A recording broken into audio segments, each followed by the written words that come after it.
Pow! Good day, everybody. We hope you are happy, healthy, and here to learn. Because although this is only the third ever episode of Unicorny, well, I didn't think this early on we're going to have royalty joining us. But today, we have genuine marketing royalty in Fujitsu's Andrea Clatworthy. There is literally no one, in my opinion, who is better at explaining intricacies of account-based marketing. So if you are in an organization where you are making high-ticket sales, where you need to understand a very complex B2B sales environment, where you're thinking about ABM, or you just want to do it better, don't go away, because Andrea has some great things to say. Unicorns. They're supposed to be rare, but they seem to be everywhere. Now, like you, I suspect, I devour business and marketing books, but if you've noticed, more and more of them use the same reference material, and they retrofit the strategies and tactics they're espousing to unicorns. Well, you know what? I'm bored of reading about unicorns. So what if Amazon thinks back to front? Why is it relevant to me that Steve Jobs started with Y? Google, Facebook, Netflix, those guys, it's not where I live professionally, and it doesn't inform my future. So I thought, why don't I do something about it? Why not create a body of reference material that ordinary marketers like me can contribute to and learn from? And that is Unicorny.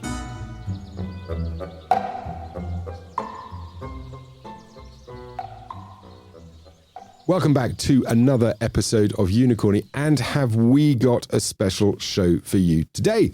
Now, my co-host today is Renee Edwards from the multi award-winning agency Digital Radish. Good day to you, Renee. How the devil are you? Morning, Dom. Good, thank you. Very well. Excellent. Well, we're going to talk about ABM today. And now, before we came on air, I was saying to Renee that I sometimes use Belgium to try and explain ABM, and she said, "Please don't." So I won't. But if anyone's interested, you can private message me on LinkedIn, and I'll tell you about Belgium. Renee, do you want to maybe start? We're going to talk to Andrea Clatworthy today from Fujitsu, and she is one of the leading characters globally in ABM. So I'm very excited to speak to her. But let's get a definition out of the way first, because not everyone listening is going to know what account-based marketing is. Well, mine is a lot more simplistic than your Belgium story. Basically, it's a marketing strategy that focuses on a specific set of accounts, buying units, sectors, or personas, essentially. Very simple. Wow. Okay. I was just folding my paper, getting ready to go for a deep read there, and you've already finished. So, okay, that's a good start. Tell me a little bit about Digital Radish. Yes, so Digital Radish, we are a fully integrated B2B marketing agency with a real kind of focus around ABM and brand. So specifically for high growth tech businesses. So they, particularly those that are going through big strategic changes, they might have recently IPO'd, product launches, launching into new markets. And I'm pleased to say some very exciting news that we've actually been obviously acquired, you know this, Dom, but acquired by Selby Anderson, who we will very much use as a bit of a launch pad for our international expansion strategies. So without any further ado, let's get Andrea online. Hi, Andrea. Hello, how are you doing? Well, I'm really well. I'm delighted that we've got you here, Andrea, because I know that you've got some real gold for us later on. Well, we're going to let you and Andrea riff a little bit later, but first, Andrea, why don't you tell me just a little bit, if that's okay, about kind of Fujitsu and Fujitsu's approach to kind of ABM and marketing in general? Okay, Dom, thanks. And thanks for having me. And hi, Renee. So we've been doing ABM at Fujitsu in a one-to-one constructive methodology focused way, if you like, since about 2014. Now, we did it before because we're all about big accounts. So we already had key account marketing, but we weren't consistent. So we kind of rolled out ABM using the ITSMA methodology back in 2014. So initially in the UK, and one-to-one, definitely one-to-one. And then we've slowly over the years grown our footprint, if you like, and have adopted one-to-one ABM in multiple geographies now. And we also do what we call DBM, which is still one-to-one ABM, but it's DBM because it's deal-based marketing. So ABM is growing the account. and DBM is focusing on a specific opportunity. We've been really successful. The business loves it. They value it. And we're in that really nice scenario where quite often demand from our sales colleagues outstrips what we can actually provide from a marketing perspective. So it's part of, very much part of the strategy for marketing in most of our international regions. You might say, well, do you do one to few and one to many? Not so much yet. So that's future for us. That's how we're going to scale. But we're very much enjoying the success we've had with the one-to-one approach. Great. And which part of the Fujitsu business is benefiting most from the work you've done? That's a great question. So it's our services business. You might not know Fujitsu very well. Most people know us for product. And in fact, we do product. The largest supercomputer in the world is ours, for instance. And we do desktops and laptops and mainframes and all sorts of things. But it's our services business that benefits mostly from one-to-one ABM. And actually, there's a lot of sense in that. So most product is a reasonably transactional sale. And ABM works better when it's a complex selling and buying environment. So services falls into that category, if you like. So more than one decision maker in our customers who are large enterprises and public sector organisations mostly. So large decision making units, complex buying process, and that's where one-to-one can really help, because we're doing that thing that ABM's all about by focusing on what we call the 3 R's: relationships, reputation, and revenue. So get the relationships right with the right people, position ourselves correctly as a digital transformation partner or wherever we need to be for that particular customer, and the revenue will follow. I think the 3 R's are a great way to help align sort of different teams towards sort of common goals and objectives. So not just focusing on those vanity metrics such as, clicks and downloads, which we're all seem to be so fixated on. And in fact, things like, how engaged are your sales team? What feedback are you hearing about the program? Much more of that kind of qualitative data, which I think is sometimes forgotten.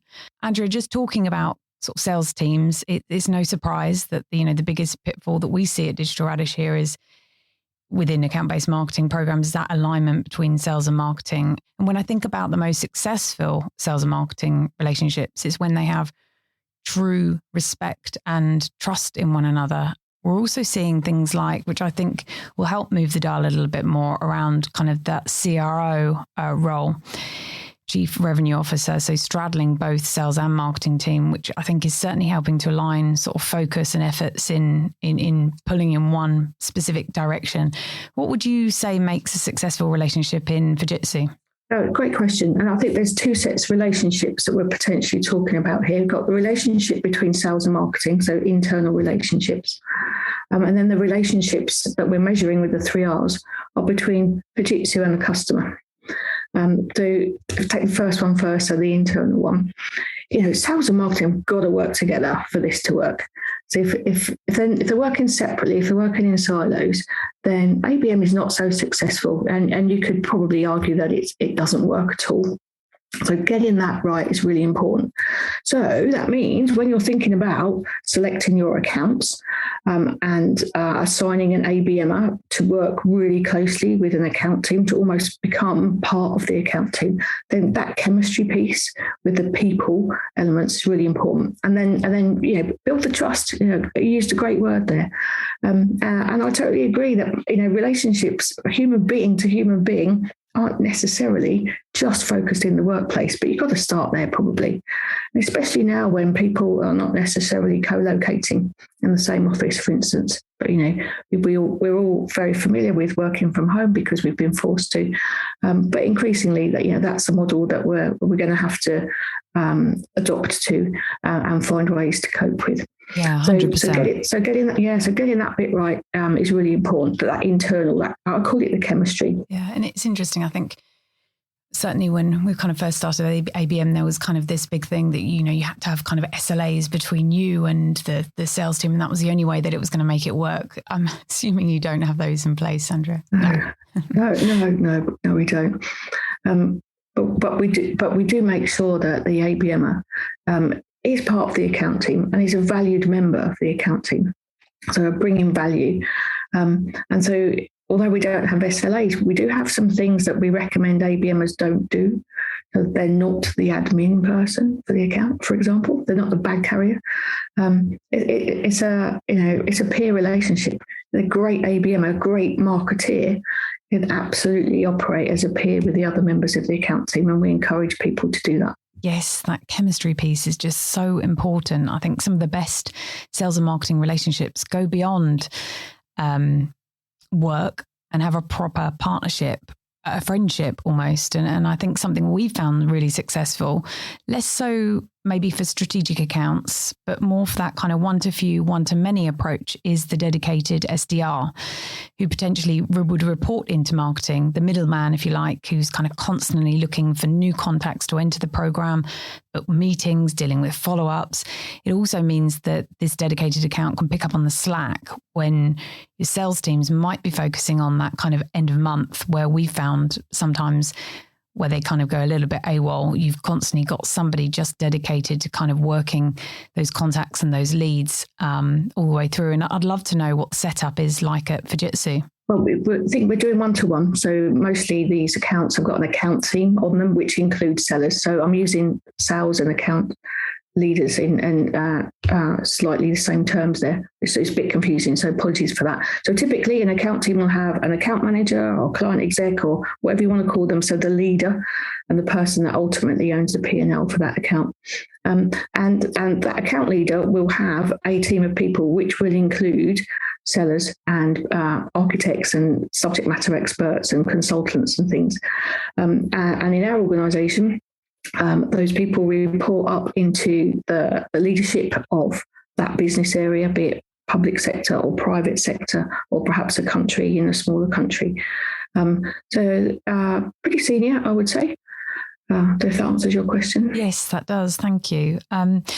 I listened to a great presentation that you did, I think it was back last year at B2B's ABM conference, around how to set up your ABM department. So particularly around setting up to be quick reacting for when new accounts kind of spike and you have to turn around kind of personalized content and messaging. But you also mentioned finding that right balance of making sure that you're reacting right to the right stuff, essentially. So I know when I was client side, you could really get easily kind of sucked into, we need to be doing this particular event and we need to be doing this. I think for me, it was very much about kind of asking myself, is this really going to move the dial? Do we need to be doing this? And is this aligned to our objectives? Are there any tips here on when and how to kind of push back and say no? Totally recognise what you're saying there. Been there myself. So I think it starts with an expectation setting right at the outset. So once you've gone through an account selection process, you've got to be really clear with your account team that this is how it's going to work. And then you jointly work on a plan. So thinking strategically, thinking, where do we want to be with this account? What's the story we need to tell? How do we need to position ourselves and with who? And then put a plan in place to do that, to deliver that. And you've all agreed to that plan. And clearly stuff happens, so you might need to deviate from your plan. But also, if you've got a plan that you've all agreed to, and then you get a request from sales, we need to be here, I need this, I need that, or whatever, then you can have that grown-up conversation and say, well, where does that fit in this plan? What do we turn off so that we can accommodate what you've just requested? And where is that activity going to move the dial on one of the R's?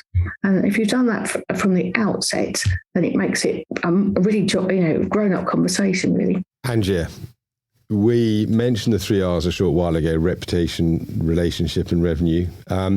Now, am I right in thinking you might be a Guinness record holder? Yes, I am. Come on then. Tell us the story. It's a few years ago now. So 2017, in fact, time flies, right?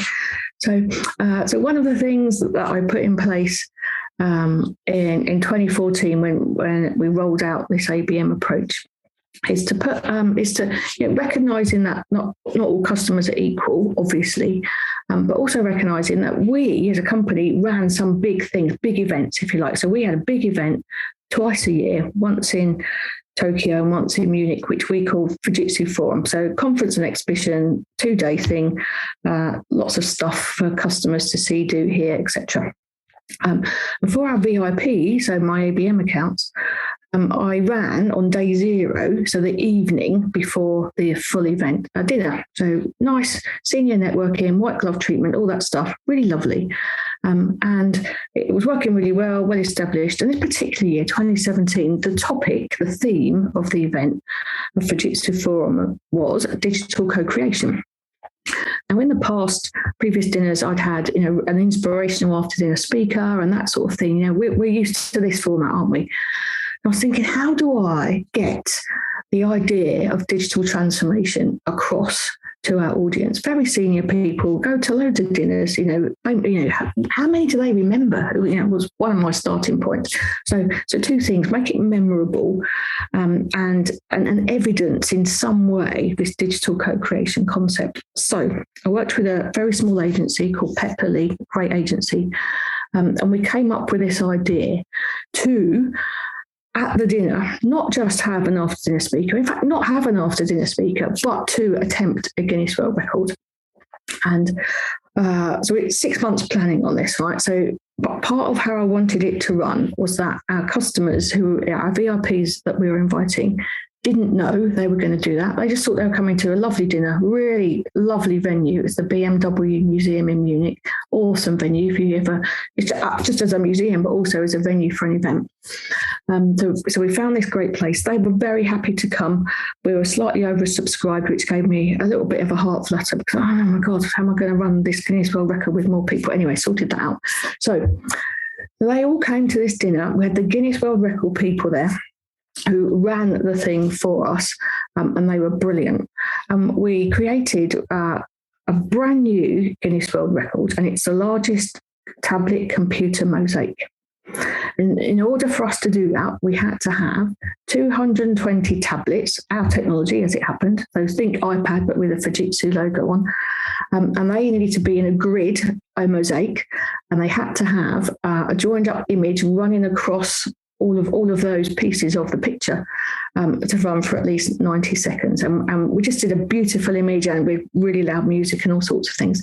Now, what was brilliant is that every single customer put at least one of those tiles into the mosaic with a big grid on the wall. And of course, and then all turned on. Of course, a couple didn't turn on, so we built up the tension, and the tech guy sweating in the background. So it's all, there's no wires, right? It's all Internet of Things, if you like.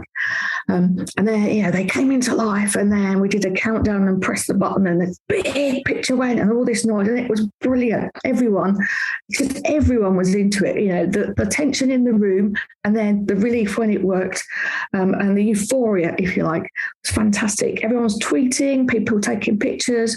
And of course, at the end of that evening, everyone there went home with a certificate that they had just taken part and achieved a brand new Guinness World Record. And they've got that forever. So thinking of the 3 R's, so relationships, once you've done something like that with a set of people, they're unlikely to forget it in a hurry. Okay, so we've created that bond, almost an emotional tie, if you like, but in a positive way. Reputation, well, we pulled it off. Okay, it's our technology, our systems around the back of it, our clever people making all this stuff work. We digitally co-created, so we created together this thing, and the revenue are the all-important one, if you're a seller, it was over €1 billion of influence pipe in that room. So really, really good. Oh no, it was fabulous. That's a great story. So how did you choose who was going to be in the room? Coming back to the first R, which relationships in particular did you target? Yeah, so we work with the account teams on this individually each time. And we only really wanted one person from each of those customers there. Sometimes we had 2, because actually if a customer was sending a small party to Forum, then just selecting one out of that group could have been awkward. In some cases, it wasn't, because it was the chief exec, for example. So it was a no-brainer to take the most senior person in that customer. But where we'd gone down a level into direct reports, and we just had to work that through. So in a couple of instances, we had more than one person from a customer, but very much working with the account team. And of course, we did exec engagement as part of that. So our executives were there too. So they were hosting the thing. So we were thinking through as well, what are the exec engagement plans that we're putting in place for these customers, us to them, and where could this play a role? So individually, it's how we went about it, really.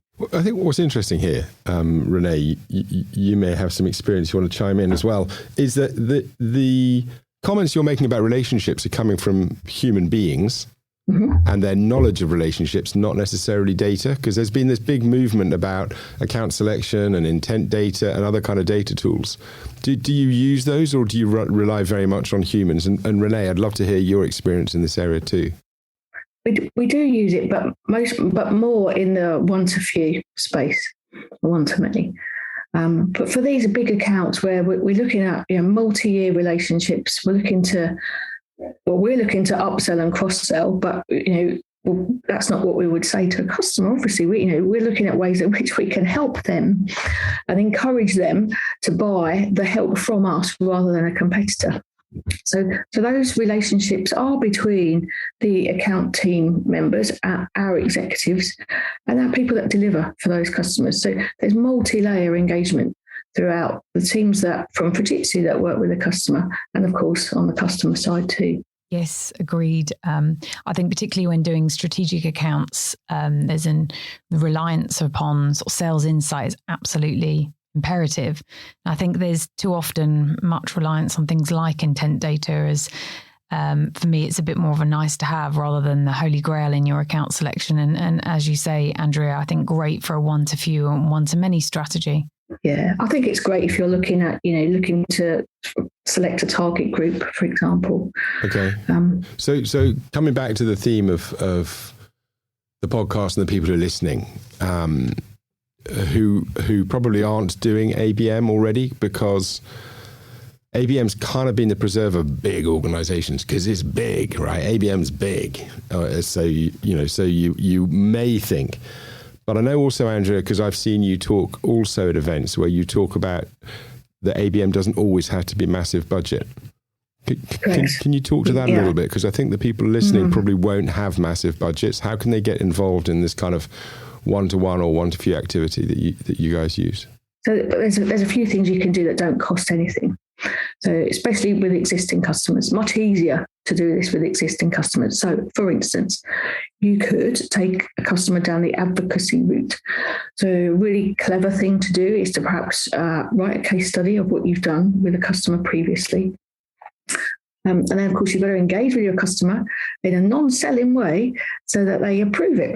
And then, of course, you can publish it and you can shatter it and do all sorts of things and get them involved in the conversation, if you like, if it's on social media or whatever, or find routes where you can use that joint story on a speaker platform or elsewhere. Those things don't cost anything. So it's just time and effort. And that's really powerful. So it's a really quick thing to do. Write a case study, get it in front of them, get it approved. And you've reminded them of the awesome stuff you've done as well. And maybe they come up with a benefit from that work that you hadn't appreciated either. So that's a really, really easy thing to do. And especially if that customer is really particularly proud of what they've done, or perhaps it's advanced somebody's career, or it's made them a hero, or even better, if somebody's got a little bit of ego that you're able to capitalise upon and push forward on that. So that's my favourite, absolutely free one to do. And it is interesting because actually one of the, underneath the relationship, one of the kind of KPIs that we often track is, how many case studies, how many speaking slots, do you do with a client? Renee, what's the budget range that you see people applying typically to campaigns at the moment? I know it's a big question. Oh, that is a big question. We have quite a lot of people sort of coming to us wanting pilot programs sort of to bag typically net new accounts. And what I would say in those pilots, they shouldn't just be 4-month programs. They shouldn't just be 7 touch points and the program is finished. I find this actually quite a big sort of frustration. It's such a waste of sort of time, energy and resource to think that a deal will come off within 7 weeks. ABM isn't the silver bullet, particularly when you've got sales cycles, obviously between 12 and 18 months. Yes, potentially it could accelerate it, but not within, 7 touch points. So going back to your question around kind of price from an agency, it really depends on, I guess, what the strategy is. So one to many or one to few, one to one, they can all vary in terms of, how much resources the client got internally that we can leverage, for example, how much content is there that we can repurpose and reuse. And of course, this is also down to, what's the size of the prize. But as Andrea says, you can be more clever around budget with existing accounts, inviting them to innovation days to your office, collaborating on content, speaking slots. Sorry, Dom, I've not answered your question on price at all, have I? No, as it happens, you haven't. But you did make a very good point in there, I think, though, which is that, things are a lot harder if you're looking at net new. New revenue from new clients is a lot harder. And I think that is where bigger budgets go, isn't it, Andrea? Yeah, I would agree. I would agree on that. You can spend a lot of money, can't you? If you're really clear and really targeted, then you can reduce your spend because you're not going to waste any. And also, if you are starting down an ABM and maybe a one-to-one route, then perhaps for your second account, pick an account in the same sector, perhaps, because then you can reuse some of the effort and assets that you put in place for that first one. Yeah, I really, really struggle when people are they're setting out to do ABM and they'll give us 10 accounts to go out and they're net new. Quite often I'll just push back on that. And quite often I will always say to them, unless we're doing one-to-one existing customers, then, you're just sort of starting out, then I would say, you need to be doing more of a one-to-many approach in order to whittle down into a one-to-one. Yeah, absolutely. And then elevate those. So if you're going one-to-many, then one-to-few, then one-to-one, then you can find an account that intent has driven you there in the first place, and then you're getting the great engagement. And then perhaps you want to take it out of your one-to-many program to one-to-few, or even then up to one-to-one, because you can see the value in making that investment in them, because you can see that there's some revenue at the end of that journey. So if I had any hair left, it would be very grey and wizened. But I seem to remember back in the day, power-based selling, these important concepts of understanding the power base and mapping organizations, and Geoffrey Moore's bowling alley. And it seems we're skirting around those sorts of issues now, which is, if you've got a customer in one specific sector, make your next customer in that sector, because you've got loads of case material. And I think a lot of smaller companies are nervous about focus because they think they'll be leaving a lot of business on the table, but actually I find opposite is true most of the time. Let's change it up a bit. We've talked about the present. We've talked about how you guys do things. Let's look through our crystal ball into the future, because ABM is still in early adopter mode, as far as I can see. That a lot of marketers don't understand it. And already we've got ABX, which is like the mutant child of ABM. What is ABX? Is it real? And is it a thing even? I don't know. It's a great question. Well, there's ABE as well, of course. Which ABE? What's ABE? Same as ABX, but with an E instead of an X. Oh, with an E instead of an X. Yeah. But I don't know. But I think ABM is going to be business as usual. And you could argue, especially in a one-to-many environment, it's just using the tools and the great MarTech that exists now to enable awesome targeting, hyper-personalization at scale. And that's just great demand gen, right? That's demand gen using what we have as marketeers in our kit bag. So I just think that, that's going to be business as usual. And do you think the cookieless future is going to play towards ABM? Because you can't just spam people assuming Google ever does get around to banning cookies. You can't just spam people. You're going to have to act off intelligence. It could be a little bit of back to the future. Do your marketing strategy properly, target, segment, all those things. Yeah, I still think there's a big, there's a big emphasis off, offline. And I think we'll see that more once we fully come out of this pandemic mess and obviously hybrid working. I think, some of the things that we did was kind of monitor accounts and, okay, look, this particular account is speaking at an event and a conference. Tomorrow we've not been able to reach him digitally. Get yourself down there. He's at stand 24. We've done this personalised report. We see he's not read it, but kind of get yourself down there. And it's that, I guess, that little bit more of that kind of manual approach. And I think we've gone so far down the kind of automated route. I think actually, we've got to kind of come back to being able to kind of do things offline as well. And with that, obviously, comes a little bit more of a manual effort. Well, one of the R's is relationships, right? And it's easy to have a relationship between humans. I mean, computer to computer isn't much of a relationship. It's a data exchange. It's different. It's a different thing entirely. Yeah. Okay. So, thinking also now the future very quickly. For those people listening, what you've been in ABM as long as it's sort of formally existed as a thing, and probably been doing it for donkey's years before that. If there were, so the 3 R's is one thing. If there were other things that you were going to point people towards, lessons that you could draw that will help them make their marketing more effective, what might those be? So right at the top of my list is collaborating with sales. And I think that sales and marketing should work together. And so if you're starting this journey, even if it's not ABM, then work with sales.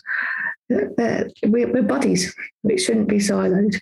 And I think that applies whatever type of marketing that you're doing. It should be absolutely collaborative. And that can be difficult, especially if sales and marketing perhaps don't report into the same person. So you've just got to find a way to do it. And I've heard some wonderful, inspirational sales leaders that have had an epiphany when they've started to work with their marketing colleagues. So we know that our sales leaders want this stuff and appreciate it, but they don't necessarily always immediately think, I need some marketing support on this. Now, maybe that's because over the years, marketing has become less relevant to an organisation. I really hate vanity metrics because we're measuring clicks and stuff. A sales guy doesn't care. A salesperson doesn't care about these things. So we as a profession, I think, have slipped down this slippery road and stopped doing things that they value. So we need to stop doing that. We need to get back on that right bus with them. We need to work collaboratively and have some joint goals and work on it together. And then, if we do that, and especially in an ABM world, it's just essential to do that. When you have a sales leader or a sales guy, an account manager, who is internally promoting what they've done, look at the ABM that I've done. That's brilliant, right? Because that is sales and marketing properly working together. So that my number one thing then, regardless of the type of marketing, is work with sales. So you heard it here first. If you're listening to this podcast and you haven't spoken to the sales team in the last few days, press pause, go speak to them, come back, start listening again. Right. Thank you. Andrea, thank you so much for spending time with us. I know how busy you are, and I do greatly appreciate you coming to join the Unicorny project. Now, Renee, we started out talking about the 3 R's. Is that kind of a fundamental building block of ABM? I think so, yes. I think traditionally we were very much focused on, as I mentioned before, those really minute KPIs around, open rates and click-through rates. And I think what the 3 R's do is kind of elevate that. They're much more around, yes, you've still got those kind of softer metrics, you've got the harder metrics, you've also got the qualitative and the quantitative metrics, as well as a few more of those sort of commercial aspects as well, that kind of wider remit, if you like. So I think, a fantastic place to start with the 3 R's and working out what they mean for you, most importantly, because what they'll mean for one business is not necessarily right for another business. Well, funny you should mention that, Renee, because there's kind of an overlap here. One thing being right for one business, but not right for another. It seems a core part of the ABM message that everybody can learn from is this thing of personalization. Make sure you know your audience and personalize or tailor the message that you're giving to that very specific audience. Are there any tips that you can give our listeners on how they may be able to gain a better understanding of their audience in order to personalize the message for them? So I think it depends on what strategy you're adopting. Obviously, for Andrea, for example, she is very much focusing on a strategic one-to-one existing account. So for her, majority of that kind of insight is primarily coming from her sales teams. Obviously, when you're looking at more of a one-to-few or one-to-many, you may not have that level of insight be able to gain from your sales teams. So you're basically relying what's on the web, what's out there. And so you're having to kind of use that using intent tools and things like that in order to be able to kind of to personalize, but obviously not too much personalization as well, because, for a one-to-few and a one-to-many, a lot of the time you don't specifically know whether they are in market. So it's getting that right level of personalization. So you haven't got wastage, for example. So there's a lot of talk around, how to scale programs right now. And, there are some great tools out there, the likes of Turtle, for example, which is a content personalization tool. You've got Vidyard from a video standpoint as well. You've got Reach Desk out there as well, which is personalized virtual DM. So bringing back a little bit more of those kind of automated tools to be able to just kind of scale your program. I think we're kind of almost out of time, but I'm going to end on this point because this is it's also super topical, because every single guest that comes through these doors was the subject of a very highly personalized approach. So the tools you just talked about now, Vidyard and a Turtle, and can't remember the other one, but I'm sure it's great. We could buy the tape back at some stage and listen. I'm never going to get around to editing that back in. Sorry, listener. But those sorts of tools are really accessible and anyone can make use of them pretty much immediately, can't they? Yeah, absolutely. And I think, again, when people are starting out with pilot programs, I think they're a little bit hesitant to start, investing in technology. But what I would say is that it does have a place, particularly when you are scaling and you are starting out and trying to get that sort of ABM engine, if you like, working together. And again, my point, if you are starting out again, I think, keep it very focused. I think if there's not enough insight within that sales department to do a one-to-one, do not start there. Start with a one-to-many approach. Start working that engine, keep it going, and then start waiting for that kind of intent and that insight to flow through your business in order to then bring them down into a one-to-one. Well, there you go. Renee, today we had one of the royal family of ABM on, and it was a really good chat. Thank you very much for being my co-host on today's show. And I think we need to do something more on ABM. Yes, absolutely. I think so. I think, this session was actually ended up being very focused around kind of one-to-one and a bit more around that kind of strategic ABM approach. But actually there's a lot to kind of thrash out, I think, talking about ABM more holistically and that kind of more around that ABM engine. Okay. And I think what might also be a good thing to look at, because you guys won so many awards at the B2B Marketing Awards last year, maybe we can unpack one of the campaigns that you did and talk about the lessons that people might be able to draw out of those. Yes, absolutely. Yeah, absolutely happy to do that. Okay, guys, if you want to hear about that, please message me on LinkedIn. My name's Dom Hawes. And I think for today, Renee, thank you. That's a wrap. Thanks so much, Dom. Bye. Now, good Unicorny listeners, we're going to bring you value today. If you're involved in anything to do with either search marketing or you want to find out more about Web 3.0, there's an event going on in London. It's a 3-day event from the 11th to 13th of July with some really, really expert speakers. It's a kind of technical marketing conference called Ungagged. You can find out more at ungagged.com.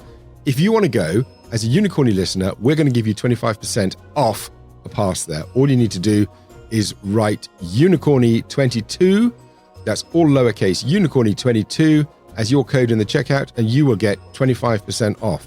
Boom! Thank you for listening. That is the end of today's show. If you would like to subscribe to us, please do go to your favorite podcast outlet and you will find us there.